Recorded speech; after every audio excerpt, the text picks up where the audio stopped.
So here I am, I've joined a gang. There was an order given, and I was told that I had to do this. 3 of them get in a car behind me and follow me. We proceeded to a location of someone's residence, and I shot out of the car. I hurt 2 people who didn't deserve to be hurt. When I drive out, I see the cops. There's cop cars everywhere. Finally, I get down, I make the decision that, I'm not gonna put up a fight. I'm not gonna go through this. I'm just gonna do what they tell me to do. Open the car from the exterior, walk back, they place me in handcuffs. The trial took 3 days. My mother cried when the guilty verdict came back, which was a natural life sentence followed by 33 years in prison.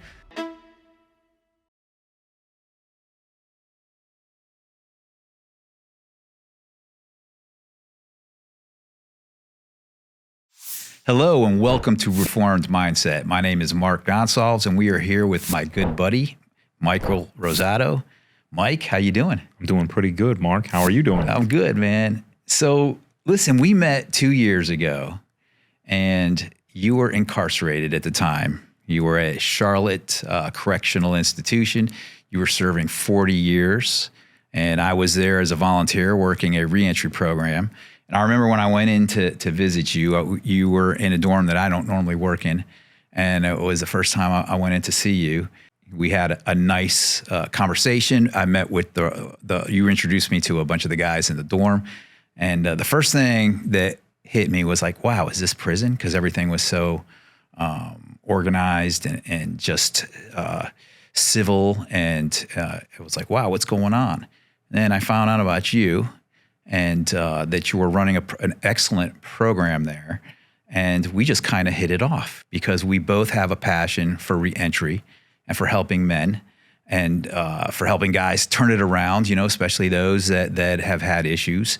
But that's not always been who you are, right? Your story starts a long time ago when you were very young. So tell us about that. What was your early life like, and what led you to be incarcerated? Well, Mark, let's start off with my childhood. My childhood was much different than a lot of people's. I grew up with a mother who had a undiagnosed borderline personality disorder. So that was very, very difficult. Her and my father had me at a young age. They were young parents. And a little bit after I was born, my father became a quadriplegic. He was in a diving accident. My mother and him started to have problems. They started to go through situations that led to him wanting to leave. So my parents went through a lot of problems. My grandmother came and got my father, and they moved away. They moved very far away. So I was alone with my mother. And being alone with someone who's undiagnosed borderline personality disorder is extremely difficult because they go from hot to cold, and everything is a bit off. I have great memories of my mother. I have excellent memories where she was very caring and very loving. And then I have harder memories where she chased me through the yard with a car trying to run me over and crashed into the garage door and left dents in the garage door. I have memories where my father sent me some money and I bought a wallet, and the wallet was thick because I like pockets, and it had like little pockets all over it. And I lost it at the movie theater. I took my mom out to the movies and I lost it because you know how those seats were in the movie theater back then. And it slid out. And when we got home, she asked me to borrow $20. And I was like, Mom, I don't know where my wallet is. So she jumped on me and like stomped on my head. I was 7 years old at the time. It was very hard for me to deal with and led to emotional problems inside of me that I didn't know how to deal with. I lost that sense of family, which is so important to a child. Progressing, I had some good friends. I had good people in my life that were around me, and I started to see their lives. There were 2 twin brothers that I grew up with who were amazing.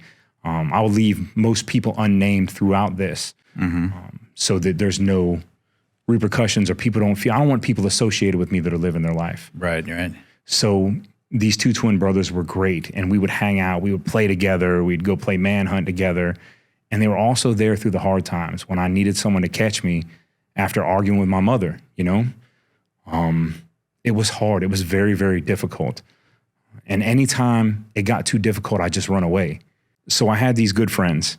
Their names I'm gonna leave out, But growing up around them, they would always catch me, and I would run away. I would run away from my mother. I'd run away from that trap. I'd run away from that jail, that prison. And it was hard. It was hard having those conflicting emotions, like wanting to love your mother, feeling love from her, and then feeling aggressive pain, feeling hurt. You know, the person that loves you shouldn't put their hands on you. They shouldn't hurt you like that. They shouldn't physically damage you. So I went through a lot of that. And, you know, my mother's maid of honor used to babysit me. And that incident after the wallet, she was like, I've had enough of this. And she called DCF. And DCF started to get involved. A guy came out to talk to me, talked to her, and my mother and her maid of honor fell out as friends. It just so happened that it wasn't DCF back then. They called it HRS. And my mom worked at HRS. So when this came up, it got swept under the rug. It got swept under the rug. It got swept under the rug. Eventually, I just started to stop trusting authority. I started to like shy away from it, you know? And you begin to get a little rebellious. I started to get in trouble. And I was a good kid. Like I did math field day. I went into sports, did all kinds of stuff. But I started to get in trouble. And I started to fall away from those things. I started not to care. And I started to become unafraid of death. That was a weird thing for me. I think it's weird for anybody that experiences it. But that's my childhood in a nutshell, was going through sports, being good at sports, and then falling into a bit of trouble, not having the family unit, like you said, and seeking it. And this led me into a very, very troubled time. I went through a program, and the program kind of got me back on the right track and made me believe a little bit that, you know what, I can do better. And then I fell out, and I joined a gang. What was the program? The program was called Outward Bound. And what we did is we canoed up and down like rivers and went hiking, and you were bonded with other kids that were in trouble. Right. And I started to learn something about myself because that family unit. And, you know, it healed me a little bit, and I kind of started to steer on the right path. But then I was back into that household. Mm. So I mean, something must have felt like it was missing throughout your entire childhood. I mean, you know, your mom was there, all of this, something's gone. You realize you need something more. So what did you do? I mean, what were your choices at that point? I felt alone, Mark. I felt very, very alone. And the one shining light that would always show up in my life was my grandmother. And I would run to her, run to her, run to her, run to her. And there was a point in time, this is my mother's own mother. My grandmother kidnapped me and was trying to send me out of the state to get me away from my mother. It became physical. It went out of control, and my grandmother snatched me, took me to someone else's house, and kept me there and was planning on moving me to Oklahoma. My mother called the cops. The cops showed up and retrieved me and brought me back to my mom. And I'll never forget what my grandmother told me. She was like, I want you to put on a smile and go out there and see your mom. I'm going to be okay. I'm going to come see you. And my mom told me I wasn't allowed to see my grandmother anymore. So I would sneak to see my grandmother. My mom would leave me alone on Easter to go spend time with her boyfriend. And I'm not going to sit here and badmouth my mom, because there's still that emotional tie, that conflict. Oh yeah, you love your mom. I love my mom. Yeah, of course. But, you know, she would leave me alone, and my grandmother would sneak over, and we would eat Easter dinner in the car outside my house so that my neighbors wouldn't see my grandmother pull in and tell my mom. So how did the attraction to gangs come into all of this? Because at one point or another, you decided you were going to try to fill a vacancy with other people that happened to be a gang. So how did that happen? How did that all come about? Well, I had been getting locked up already. I'd been getting put in juvenile detention, juvenile detention, juvenile detention. When I started to straighten back up, I got in that program, and that program kind of like set my feet. When I got back out, I was back in that same dungeon with my mom, and I didn't feel a family unit. The family unit came from the gang. I felt like these guys were my brothers. I felt like they were my family. There's a pretty early on newspaper article where I'm interviewed by a woman from the Citrus County Chronicle, which is where I was arrested at. And I professed this. This was just after I was sentenced.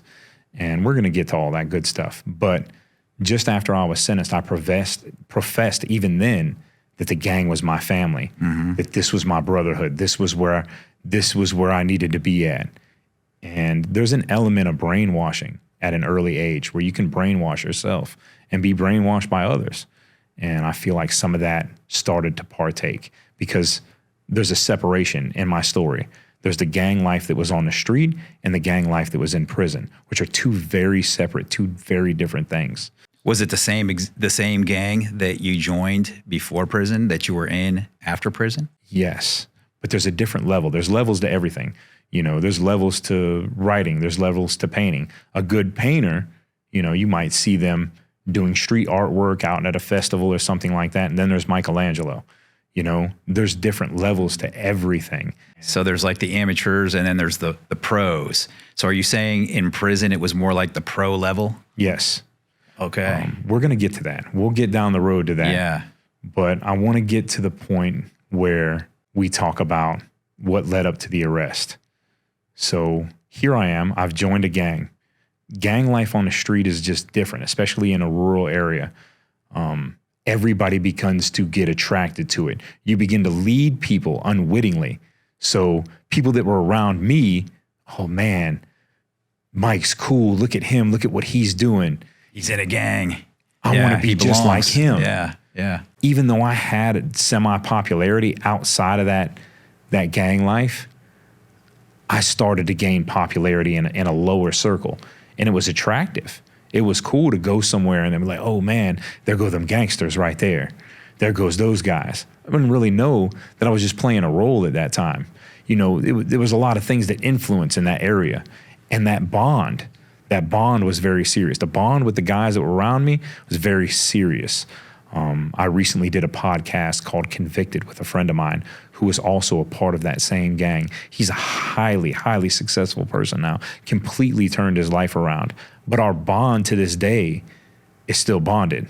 You get what I'm saying? Mm-hmm. Yeah. He came from a very poor area and a very broken home, like you said, without a father. And that kind of kept us together through all these years. So you felt you had a place where you belonged. You know, you were respected, where there was like a level of respect. You almost talk about how people viewed you and saw you and you led them. So that was something that was important. But what was it about? How did you gain or earn respect in that gang? It's different on the street again. We're talking about a bunch of kids. Really, to be honest with you, it was a bunch of kids. Yeah, how old are you? 14, 15? 14, 15, and 16 when I was out there. Doing this. And it's funny because a lot of those guys now have stuck in the same cycle of doing nothing with themselves. They haven't developed themselves at all. And even though this incident should have been life-changing and drastic for everyone involved, there's still people stuck in these childish ways. We would do all kinds of things, criminal activities. For everything that I was in trouble for, there were 20 things that I didn't get caught for. And it's the same way in life. There's a lot of people out in the world who haven't been caught for things that they've done that could have easily went to prison. Right. But this was that kind of era.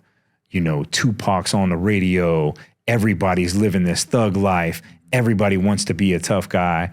I thought that I was a tough guy. I didn't realize that I wasn't. I didn't realize that in the scheme of things, that the people who were really on those levels, who were really developed through those levels, were different than the people that were around me. So eventually I started to push away. Our gang had a severe split between two leaders, and then everybody was kind of meant to pick sides. And we were very large in that area. We were very large through the Central Florida area. There were a lot of members. There were even more associates. So the associates were different than the made members. I'm not able to go into too many details about that because that stuff is not something I wish to talk about. That is something that is very much separate from my life now, and I don't want to promote it. Right, yeah. We had this split. and people were kind of forced to choose sides. I didn't choose a side. And I kind of like went off on my own. I met a girl, I met a woman. I'll leave her name out of this also, but she ended up becoming the mother of my child. She kind of pulled me away from things a little bit and made a safe place for me. I ran away again. I ran away from home, and me and her were kind of like living out on our own as runaways. Still kids though, 16. Still 15, kids. yeah. She was a couple years older than me, Okay. but she was still in high school, you know. I was still in high school. Yeah. So I ran away. I ran away and started to pull away from things. Started to pull away from that group, stopped seeing them more. You know, it wasn't avoidance, it just my life was going in a different direction. And somehow this group felt like I had betrayed them. They needed an enemy. And there was an element of jealousy. Was it because you wanted to leave, or like why? I feel like something like that, like they didn't want to let you go, like it was grasping. Once you're in for life almost. Well, not just that, these were children. This wasn't like a code. Yeah. It was grasping like crabs in a pot. This was different. This isn't like once you were in, you can never leave out. This was, where are you going? You can't rise above this level. Everybody stays at this level. Nobody is going to be successful and leave out of here like that. And there was a meeting of sorts that happened. And again, I have to leave certain details out. And I'll tell you why later on. But something was handed down to me. There was an order given, and I was told that I had to do this because they felt like I was betraying them, or I had betrayed them, or that I worked for another organization. They felt like I was infiltrating their organization.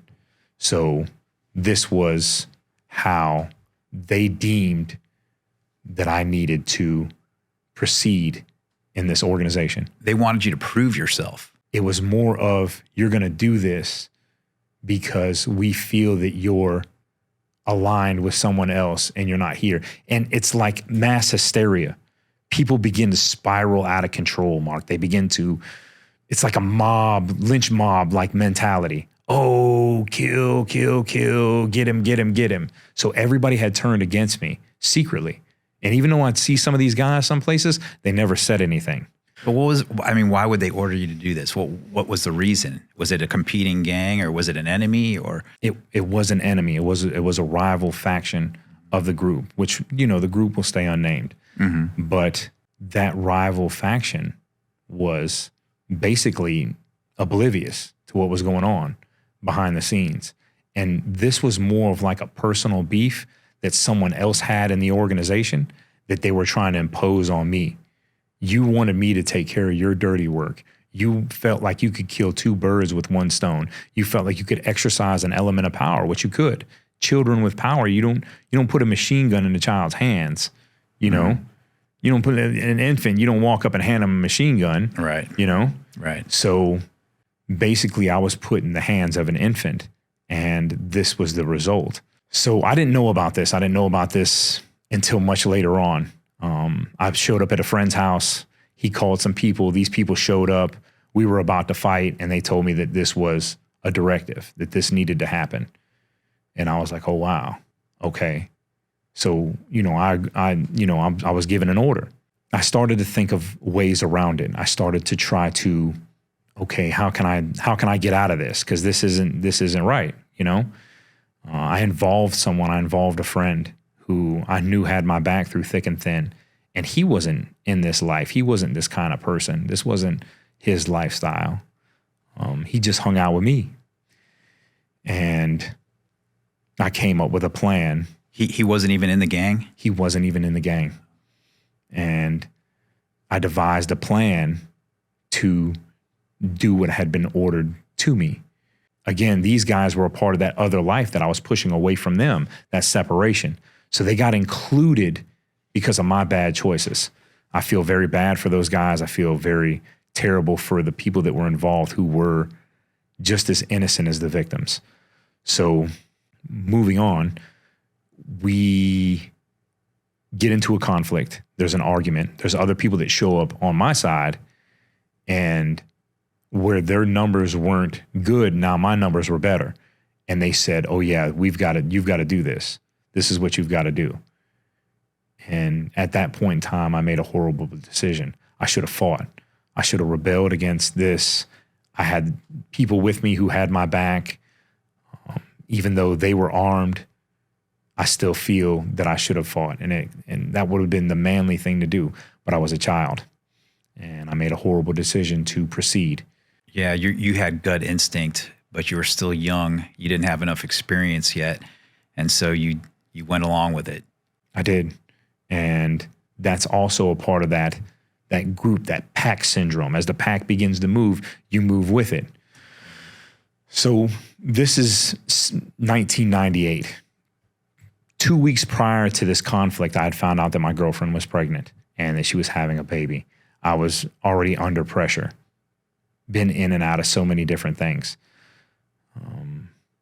This situation arises.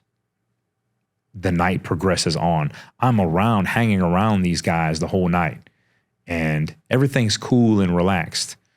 A lot of girls show up because I was never faithful to my girlfriend. You know, you're living this life, you're a kid. Yeah. I'm not faithful to my girlfriend. So I was hanging out with these girls. There were 3 of them there, and they were all around me and they weren't around them. And again, this is that jealousy. This is that procession of, we don't want this guy around. They said, hey, don't you have something you need to go do? And they had been popping pills and, you know, smoking weed and drinking. We were all involved in all this other stuff. I said, yeah, there's something I need to go do. So I get in the car. I'm driving another friend somewhere else, and we bump into some more guys. There's 5 of them. And they're like, hey, isn't there something you need to go do? 3 of them get in a car behind me and follow me. This is 2 a.m. I've waited as long as I could. And we proceeded to a location of someone's residence. And I shot out of the car, and I hurt 2 people who didn't deserve to be hurt. The details of my case are very public. And again, I want to protect the people that were hurt in this. So I want to kind of move past it a little bit. Yeah, we don't need to re-victimize them with what happened. I mean, it was bad. And, you know, you were seeking family, but in the end, that gang was not family. They wouldn't let you go. They kept pushing for that until it happened. You're right. So man, I mean, it happens, right? How long was it before the police show up and they pick you up? It was 3 days, but it's weird because I knew that they were there. I had found out on a slip up.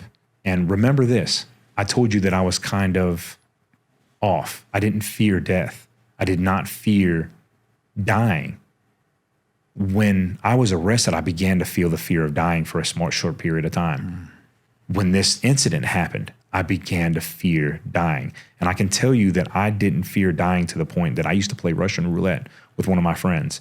And I would always pull the gun as a challenge more times than they would. And one time, in fact, I saved that friend's life. He was about to pull the trigger, and I said, it's there. It's right there. Don't do it. I can remember another time. This was spring break, and I was having the time of my life. And I got off the phone with my mom, and it just drove me kind of off in my head. So I think we were staying in a hotel. It was 13 floors up. And I went and stood on the rail. And the rail was about that wide. It wasn't too thin, but it was wide enough that I could stand on.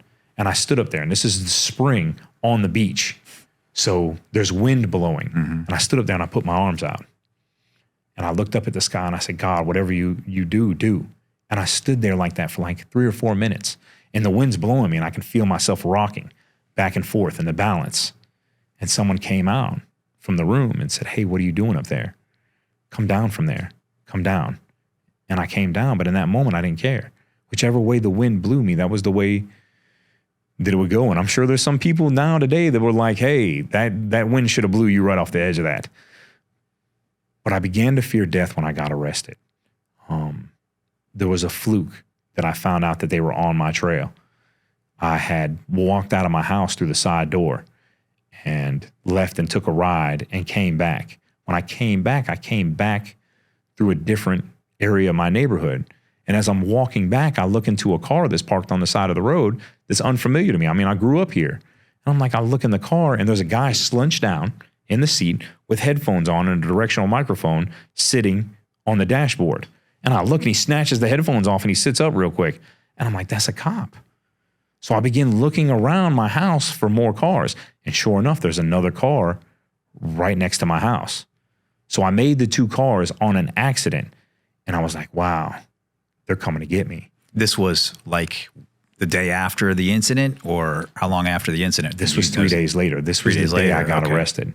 Okay. And I'm going to tell you, again, this is where things get a little interesting, because I was arrested because someone lied. The whole way I was arrested was because someone else lied that didn't know anything about the case. So I see them and I'm kind of like spooked now. I'm like, man, the cops are out there. I go back and tell my kid's mother, I'm like, the cops are outside. They're watching the house. And she's like, what? They're out there watching the house? I'm like, yeah, I'm going to go. I'm going to leave. So I got in her car and I drove away. I drove and I saw them following me. So I sped up. I sped up just to see what they would do, see if they pull me over or whatever. And in a lot of ways, I feel like I wanted to get caught. Like I wanted to see what happened, you know? So they eventually pull up behind me and I see it's still them. So I do a little turn and go into a friend's house and I'm like, hey, I need you to drive me out. I need to change cars. I need to get out of this car. So I get into that car and it's a truck actually. And I drive out. When I drive out, I see the cops. There's cop cars everywhere, just parked along different roads to kind of like funnel me in. It's very precise, very well executed. And all of them kicked their lights on at one time as we moved down the road and it just started getting dark. And one cuts us off, 2 more cut off the road ahead. And there's like 15 more behind me. It looked like a Christmas tree was laying down on its side. That's how many cop cars were behind me. And they're like, nobody move, keep your hands where we can see them. And then they had the driver exit, walk back slowly. They put him in handcuffs. And they told me, they're like, we want you to come out of the car. And I smoked at the time. And I open up my pack of Newports and there's 1 cigarette left. And I'm like, man, do I comply with these people or what? And I fire up the cigarette, last cigarette, ball up the trash, throw it away. I'm smoking in the car. And they're like, get out of the car, put your hands out of the window and open the vehicle from the exterior of the car. I'm still smoking my cigarette. And finally I get down, I make the decision that, you know, I'm not going to put up a fight. I'm not going to go through this. I'm just going to do what they tell me to do. Open the car from the exterior, walk back. They place me in handcuffs. They take me into interrogation. Now I find out how they came to arrest me. And it's shocking to me. It's completely shocking because this person was nowhere around any of this. Kids lie. We know this. Kids make up things. Kids want to be tougher. They want to be a certain kind of way. The cops are interrogating me for 4 hours. They're like, we got somebody who said they saw you do it. And I'm like, what? I'm like, no.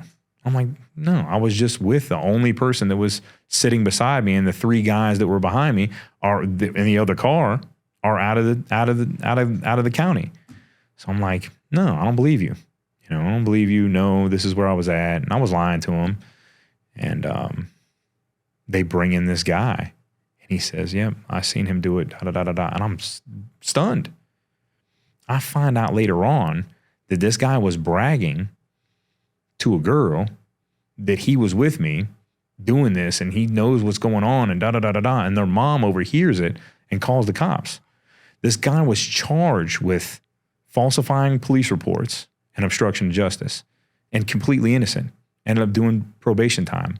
Another good guy that was kind of drug into this, who was just making up a story being a kid, and now he faced felony charges. He's bragging about a crime he didn't even participate in. That's right. And that's how they found you. Yeah. That's crazy, man. So what happens? I mean, you got to go through the trial now. You get a legal team. Did you have your own legal team, or you got appointed a public defender? Well, when you start off in cases like this, they appoint you counsel because, for one, I didn't have the money for an attorney. Right. I'm a kid, and my family's by far not wealthy at all. So they appointed me counsel, and that counsel was a guy who was a good attorney. He was a good public defender, because usually they get a bad rap. Public defense, when they court appoint you, especially this, I started with a public defender, but a court appointed attorney is a private attorney. Okay. They're not public defenders. Oh. And the public defender's office is awesome. They've come a long way in years bygone. I remember people that, oh, you got a public defender, da da da da da. But they've come a long way. They're still not private attorneys, but for capital crimes at least. I can't say for everything, because people are going to get bad attorneys. That's just the way the world works. Sometimes you get a good waitress or a bad waitress. Sometimes you get a good mechanic, auto mechanic. Sometimes you get a bad one. The majority of cases that are being processed in Florida are not what they should be. The charges are not what they should be. That's why there's over-sentencing in prison. We know this. We know that the prisons are crowded, they're overflowing with people, and we know that some of those people are innocent. I was not innocent. I had done this crime. This was something I needed to go for. But at that point in time, I was still trying to get out of it. And you, I mean, this is not your first time being locked up, but this is the first time being locked up for something like this. What was it like? Were you in a juvenile center? Were you in jail? Where'd they put you? So when you start out as a juvenile, you go to a juvenile detention center. We started out in juvenile detention center. They kept me and my co-defendant, who was driving the car, segregated. They kept us separated. And I stayed separated for most of the time that I was in the juvenile detention center while a grand jury indicts me. Because I was facing first-degree premeditated murder, a grand jury has to indict you before they can proceed forward. And I think the cops really didn't know what to do in this spot. I don't think they knew how to move forward with an arrest of a juvenile like this at that point in time. I think they wanted to charge me with a lesser included offense. That's how I felt. Well, not a lesser included offense, but a lesser offense than the one I was being charged with. But I was charged with first-degree premeditated murder, and the grand jury indicted me. It took roughly 21 days for me to be moved. And what they do is they adjudicate you an adult. So now, instead of just being a juvenile, I was a juvenile that was facing time like an adult. So now I was being moved to the county jail. And the juvenile detention center, they kept us segregated. All was well. We got into the juvenile pod, and the juvenile pod was a mixture of people from all over Florida, because there was a juvenile prison there called Cypress Creek. And that juvenile prison, when a person caught charges in that juvenile prison, they went into my county jail and stayed there as adults. So we had a YO pod, which was all people under 18, but they were from all over Florida. What'd you call it? A YO pod? What's that? Like a youthful offender pod. Oh, yeah, youthful offender. Okay, so you weren't put in with adults yet. How are you feeling, man? I mean, you didn't fear death. You were kind of a little bit wild, but you were starting to rein it back in when you had your girlfriend.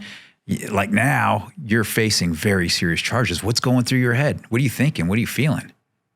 I'm worried for my family. My grandmother especially, I could see the hurt in her eyes when she came to visit me in the juvenile detention center. And, my mom was hysterical because she was dealing with a mental disorder. She was so hurt. And then there was my kid's mother, who had a very tough decision to make. She was very close to this. She had to deal with so many things during this period, harassment from the criminal elements. And I still really don't know what's going on, because I was isolated in a cell for 21 days in a juvenile detention facility. I don't know what the cops are doing. I don't know what my family's doing. I don't know what these other gang members are out there doing. I'm completely oblivious. So moving into this, I was a little afraid. That fear is still tingling with me. And, prison prison is different than the county jail. The county jail is different than juvenile detention facility. There's levels to it, again. So the juvenile detention facility is just kids, you know.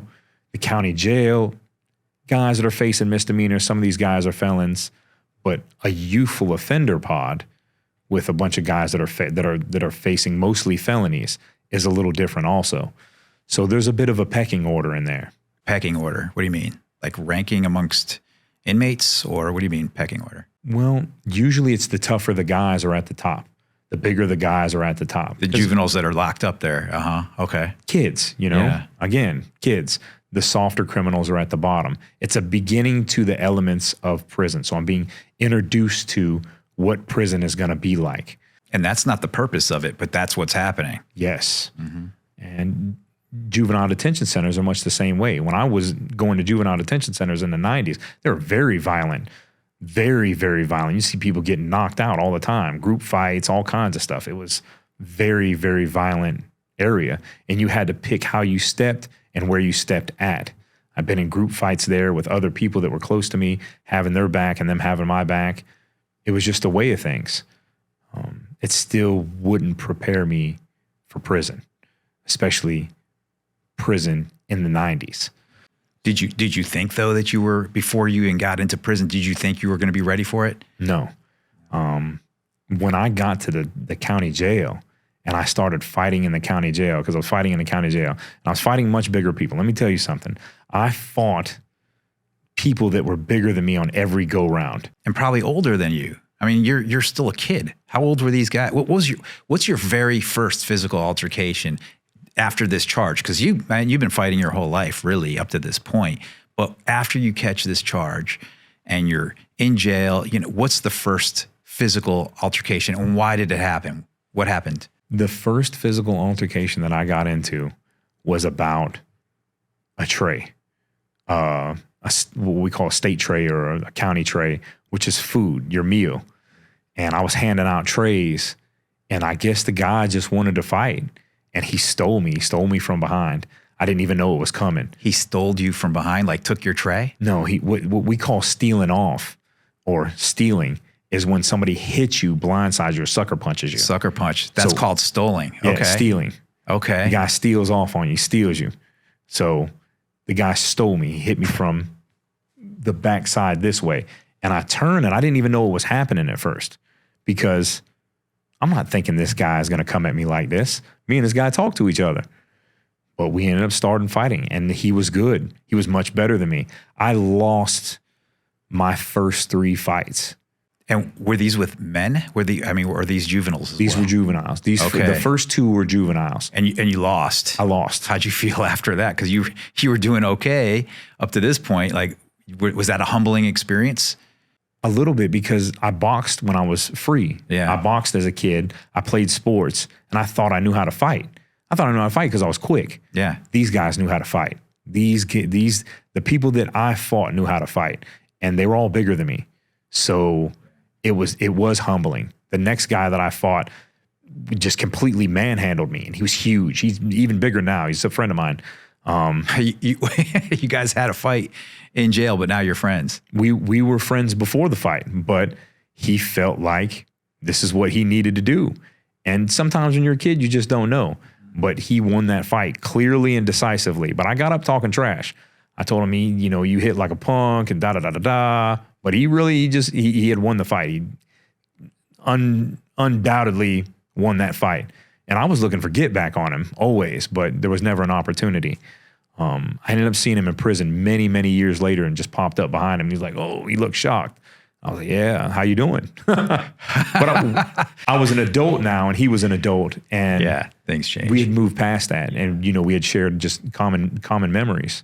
Well, you were losing your fights, but at least your attendance was 100%. You had mentioned that to me the other day. You always attend. That's the thing, Mark. And I'm glad you said it like that, because you pick up that lingo because you work inside of prisons, which is, you learn the lingo. But yes, my attendance record was 100%, and it still is 100%. Did you lose these fights in the beginning? Like, does your mind shift to like, man, I got to survive this. I need to get I need to get better? Like, do you start training? What do you do? How do you, because you're never backing down from a fight. So you got to get better. Like, what are you doing to do that? That doesn't happen until I reach prison. And I still thought I knew how to fight when I reached prison. I learned something there too. And people today don't fight like these guys fought in prison in the 90s. It was next level. Like, these guys were next level, and I learned a lot. But again, that's a later period, and it's very important to the story because there is a time period where I went into a deep training cycle to train my body, to train my mind. I didn't want to be weak. I never wanted to be weak my whole life. I always wanted to shed weakness. I used to tell my mom that I want to be like steel inside, and it shocked her. She told me that. She would tell me at visitation, you remember when you were a kid and you used to tell me you wanted to be like steel inside? It's because I didn't want to hurt. I didn't want to hurt other people, and I didn't want to be hurt.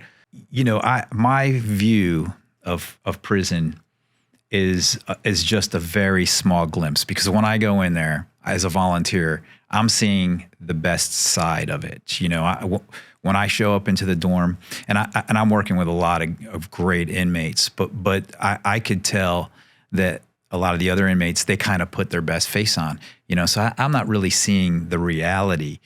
What is it like? What's it like? It has its own social structure. It has its own economy. You mentioned a pecking order. You know, there's social standing as well. Like describe that for us, because a lot of us, we have no idea what that is. Well, you know, we're still in that county jail phase, and the county jail is a different pecking order. It's, you know, I'm in a youthful offender dorm, so it's based upon mostly who's smartest and who's toughest. Not who's got the most money, none of that, not who's hustling the best, but it's just who's smartest and who's toughest. Those two things, intelligence and toughness, will get you a long, long way in a very masculine, confined area. So I'm starting to develop a little bit of leadership skills. But early on, I was isolated. I only stayed in a juvenile pod for a night before they separated me and my co-defendant. I didn't know that my co-defendant was testifying on me already. He had already started to make a deal with the state, and they separated us, which was, believe it or not, good for him, because he was drug into something he shouldn't have been drug into. This was one of my co-defendants. I was moved down to the booking area and housed in isolation. And the first 2 weeks of my isolation, I didn't even receive a shower. They forgot I was down there. They didn't know how to deal with 2 weeks. Yes, they didn't know how to deal with this. And, you know, I'm not coming out of my cell. I finally talked to security, and I was like, hey, can I get a shower? I just want a shower. And the chief of security was like, hold on a second. Went through everything, looked at them, and he was like, get him out here and get him a shower right now. And they immediately got me out, got me a shower. They started getting me outside rec time by myself. But I was held in isolation and booking for a very long time. And there's parts of this story that develop and are interesting that we don't want to skip over. During that time period, I started to read. My grandmother sent me books, and I started to develop a love for reading. What was the first book you read? You remember? Clear and Present Danger by Tom Clancy. That was a good one. That was an amazing book in Colombia, of course, of all places, right? Yeah. We keep having these things that intersect our lives, Mark. Yeah. Another one was The Bourne Identity, Cat and Mouse by James Patterson. These were my early reads, and they were my friends. Mm-hmm. But being in isolation as a child, I'd already spent 3 weeks in isolation. Now I'm spending months in isolation down in the booking area. I begin to develop a conversation inside my own head. When you're alone with yourself and you have to be sight and sound from all adults constantly, you begin to talk to yourself in your own head. And it's not like, oh, he's crazy, he's talking to himself. No, it's legit conversations like, how are you going to make it through this? What do you need to do now? And I've got the detectives coming to see me. Hey, do you want to tell? Do you want to do this? Do you want to make a statement? Do you want to do this? I'm just like, no, I'm just denying it. And they start to lock up the other gang members. They do a gang roundup. They lock up 14 gang members total, I think it was, on various different charges, some that deal with this. They locked up 2 people that they accused of ordering me to do this. They were friends with each other and members of the same organization. One of those people they offered me a deal to testify on all of these guys. They were like, look, we'll give you a deal if you testify on these guys. I refused. I refused because that's what you're supposed to do if you're a gangster. You're not doing any telling. You're going in, you're riding this out, you're doing what you do. I had a deal on the table at one point in time that would have gave me the sentence that I got in 2017. So in your mind, you're committed to the gang still. I mean, you haven't left it. You're upholding the code at least. At least you're upholding the code. You're not snitching. Yeah. Even though you could have ended up with a better deal. Way better deal than what I ended up having, which was a natural life sentence followed by 33 years in prison. Wait a second. Natural life sentence followed by 33 years. What does that mean? That means you're never going home. That means I would have had to die and come back and still had 33 years of prison time to do two 16-and-a-half-year sentences. So if I died somehow, came back to life, and you're not getting free still. I'm still not getting free. I still have to do 33 years of prison. What are you doing here, man? Hey, but this was that period. These guys were coming in, and they swore up and down that I was telling on them. Oh, he's got to be telling on us. But people automatically assume the worst, and they look for a scapegoat. Again, there was a lot of jealousy and stuff there. Mm-hmm. I was good. I wasn't worried about them sitting in the cell. That's the least things on my mind. I'm dealing with my own conscience. I'm dealing with guilt. I'm dealing with a massive amount of guilt. And I start to tell my attorney the truth. And he had all these plans. He's like, we're going to get this defense for you. We're going to get you off. We're going to do this, because they really didn't have that kind of case built against me. And I told him this, and it completely flipped the script because I didn't realize I put him in a bad situation because he has to uphold this thing. But it ended up benefiting me in the long run because I needed to go. I did this. I was too young to hold myself accountable. As a man, as I got older, I began to hold myself accountable. Look, we're friends now, but what you're telling me, if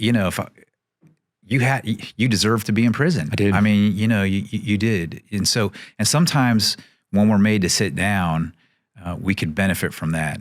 And you did. And we're going to dig into that, but we've got a lot more to learn about your life, about what prison actually is.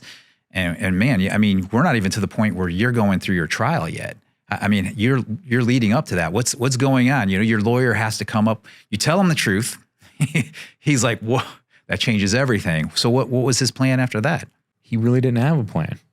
I mean, how do you have a plan for a guy that's guilty? You don't want, who wants to see that happen? He's doing what he can. He's doing the best of his ability to what he can do because he's caught in a pickle.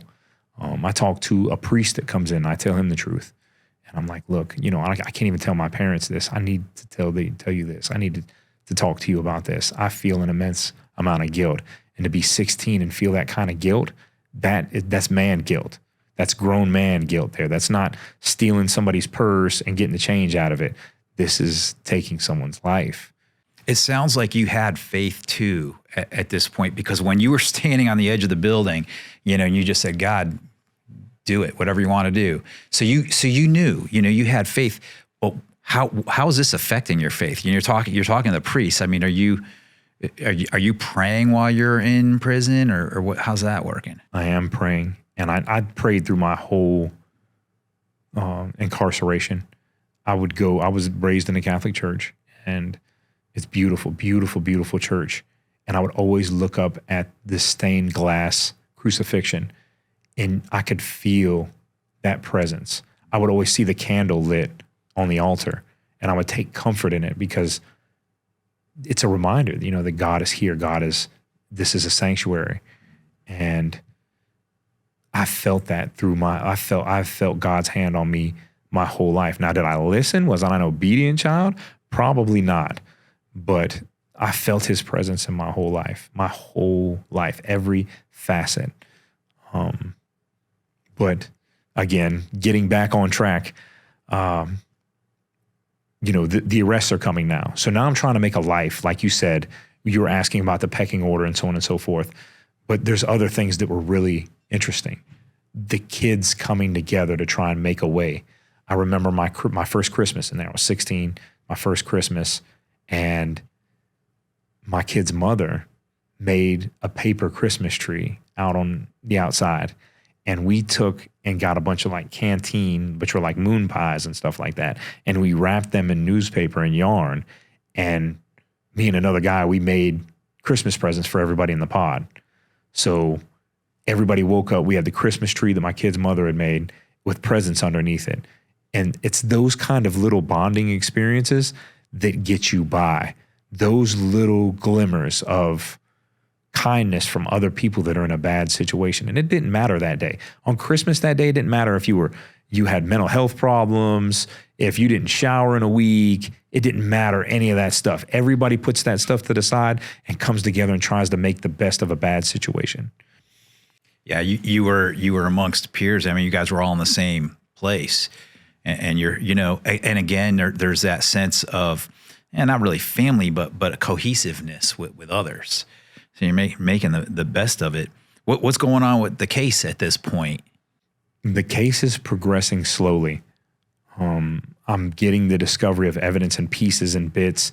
I don't really understand what's going on. I watch a video. I don't really understand what's going on. I'm still fighting it. I'm like, I'm going to fight this. I'm going to fight this. I'm going to fight this. My attorney's like, you sure you don't want to take this deal? I'm like, no, I'm going to fight it. So he comes to me and tells me, you need to sign this stipulation that says in exchange for the state not pursuing the death penalty, you'll take a 6-man jury. So I'm like, well, I don't want to die. I don't like, if this goes south, I don't want to give the death penalty. So I sign this stipulation. And when I sign that stipulation, I start thinking about escaping. I was back in regular population for a short period of time because they took my co-defendant to another county jail in another county because he was testifying, and there are all these gang members now in the county jail, and then there's affiliates and people that are already there. They moved him out to another county. I was returned to that pod. I caused so much havoc up there in that pod that they put me back in isolation. When they put me back in isolation, I started to cut the window out of my cell because they put me in the booking area where there was no fence around the window. Now, I was recently in the county jail last year. They do have a fence around it now, just around that section. And that's because I had started to cut the window out, and I realized that there was no rebar running through the window. It was a flaw in the construction of the window.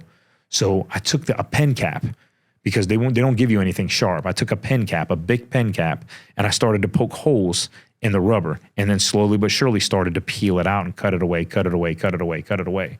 Using no tools, that's incredible. just this. Yeah. I'm gonna escape. Wow. Yeah. I had an opportunity to leave now, and hearing about the death penalty in life and seeing all this stuff, I'm like, you know what? I'm going to get up out of here. I'm going to take off. And I had to really tell myself, what are you putting on the line? And there were 3 times during my incarceration where I had the opportunity to escape clean, free. People can say what they want to say. Oh, you would have never made it out. I was in that county jail. There's a reason why they put that fence up after I cut that window out, because I could have got away. And there was something there, man. I needed to face this. I needed to see this through. And then there was another thing. I couldn't deal with the thought of not seeing my son. And I knew that I would have to cut ties with everybody and run away. And my son wasn't even born yet. And here's my kid's mother. She's making these difficult decisions to keep a child at 18 with a guy who's facing murder charges and possibly going away for the rest of his life. She's an incredibly strong woman during this period of time. Like, this is next level strength for, and we don't talk about women's strength enough in the world anymore, but she was doing something that even now as a grown man, I'm looking like, man, how did she get through this? And I made a conscious decision not to. I made it every day that I was sitting in that cell for 24 hours a day, 7 days a week, just sitting there looking at this window, and there goes freedom.